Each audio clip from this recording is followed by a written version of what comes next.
Pour ne rien rater de nos programmes, n'oubliez pas de vous abonner à nos deux chaînes YouTube, le Média TV et le Média 24/7, et d'activer la cloche.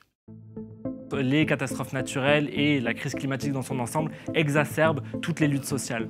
Et en fait, moi au départ, je parlais que d'écologie parce que je m'étais dit il faut parler que du climat et on ne peut pas parler de tous les sujets. J'ai compris plus tard que tout était lié. Je pense que c'est quand on revoit l'échelle en fait d'action, parce que si on prend que l'échelle individuelle, faire pipi sous la douche et recycler, très bien, ça on peut le faire de manière individuelle. Mais en fait, ça n'a pas réellement d'impact. C'est déjà bien de prendre conscience à l'échelle individuelle, mais en fait, on voit qu'il y a tout un système qui détruit le vivant, la biodiversité à la machine en fait. Et donc, comment réagir, c'est de remettre en cause ce système.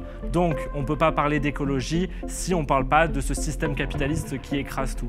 Donc, les inégalités sociales sont reliées au capitalisme qui perpétue des catastrophes naturelles, qui accentue les catastrophes naturelles. Donc en fait, tout est lié. Alors moi, c'est Johan, j'ai 26 ans et j'ai créé le compte Le Jeune Engagé, dans l'idée de motiver d'autres jeunes, et pas juste les jeunes, à s'engager pour l'environnement. J'essaye de parler avec humour de tous les sujets de société, parce que je pense que l'humour, ça permet de rassembler. Pour moi, un jeune engagé, justement, il n'y a pas une question d'âge, mais c'est plutôt une mentalité. C'est en fait d'être conscient de ce qui se passe autour de nous et de vouloir prendre place, en fait, prendre place au débat, prendre toute sa place dans la société. Parce que souvent, on relègue notre rôle de citoyen à voter à toutes les élections, mais en fait, être citoyen, c'est beaucoup plus que ça. Et c'est s'opposer quand il y a des injustices sociales, c'est s'opposer quand il y a des catastrophes écologiques comme on en connaît beaucoup.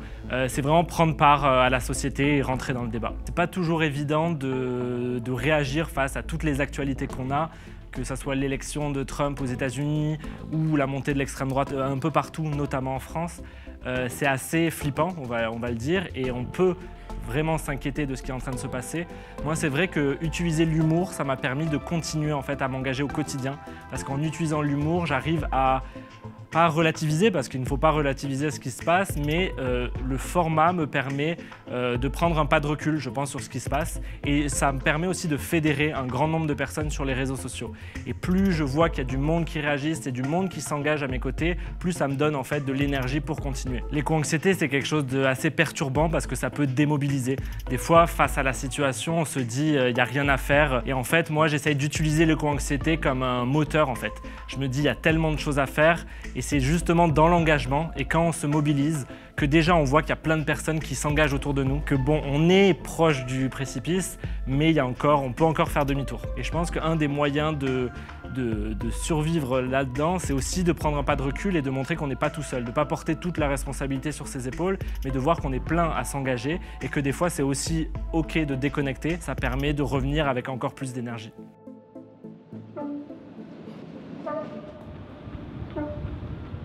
J'incarne mon époque, ma génération, anxieuse d'un futur incertain et droguée au toujours plus. Mais on ne peut pas rentrer dans les clous d'une société qu'on trouve bancale. Alors j'ai voulu fuir. Une fugue des temps modernes. Sans la connaître, j'ai reçu une invitation de Victoria. Partir en Inde, sans avion. Étouffé par les actualités angoissantes, j'ai accepté d'y aller. Direction l'Inde et Shimla pour documenter les enjeux de l'eau dans le monde. Ça, c'était le plan. Mais la vie a ce don de déjouer les chemins tracés. Ce projet de documentaire, il est arrivé un peu comme ça, c'était pas prévu. C'est Victoria Guillaumont qui m'a envoyé un message un jour, on se connaissait pas. Et elle m'a dit « Je pars en Inde sans avion, est-ce que ça te dirait de venir ?» Et donc en recevant un message comme ça, j'étais là, waouh, c'est quoi cette folie? Et c'est justement cette folie, je pense, qui m'a fait accepter. Parce que déjà, j'adore prendre le train et je me suis dit, il va y en avoir beaucoup pour rejoindre l'Inde. Mais aussi parce que c'était un projet encore plus grand que ce que je fais. Je fais des vidéos qui sont très courtes sur les réseaux sociaux. Et je me suis dit, c'est peut-être un moyen de prendre plus de temps pour parler des sujets qui sont hyper importants.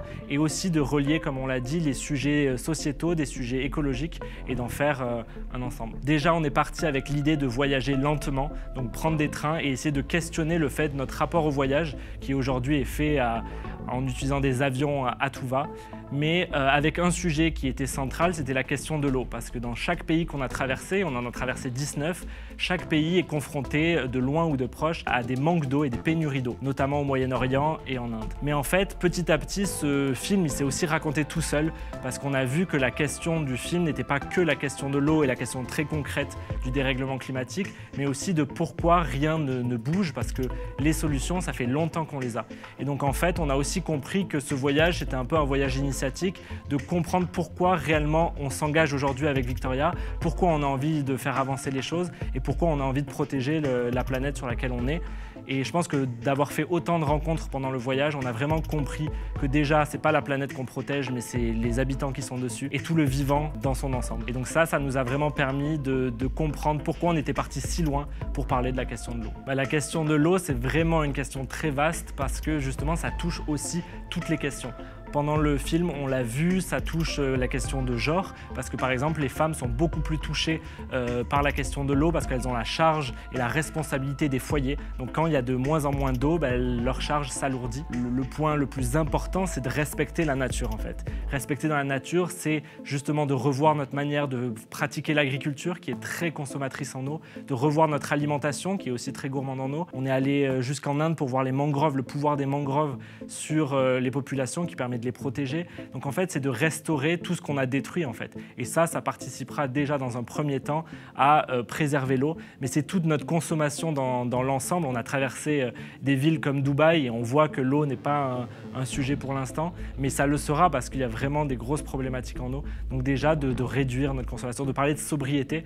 Et on l'a vu que parler sobriété encore aujourd'hui, c'est un peu tabou et c'est ce qu'on essaye aussi de démocratiser. L'idée aussi de ce film, c'était de parler d'écologie sans prononcer le mot écologie. Parce qu'aujourd'hui, et c'est triste à dire, mais le mot écologie divise et clive parce que certaines personnes vont l'utiliser contre les mouvements qui vont vers plus de protection de l'environnement. C'est devenu un peu le bouc émissaire, notamment de l'extrême droite. Donc l'idée, c'était de se dire comment parler de ce sujet-là qui rassemble tout le monde. Tout le monde a envie de vivre sur une planète habitable dans les prochaines années. Comment parler de tout ça de manière à fédérer et pas à diviser.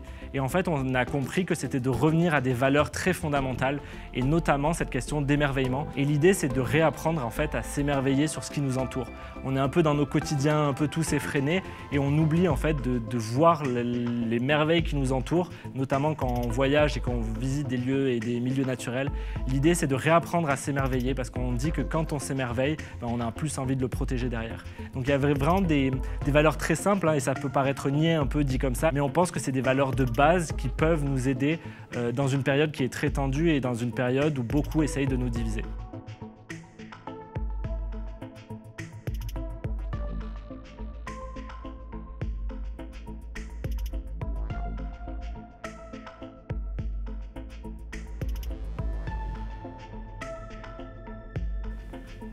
Clap.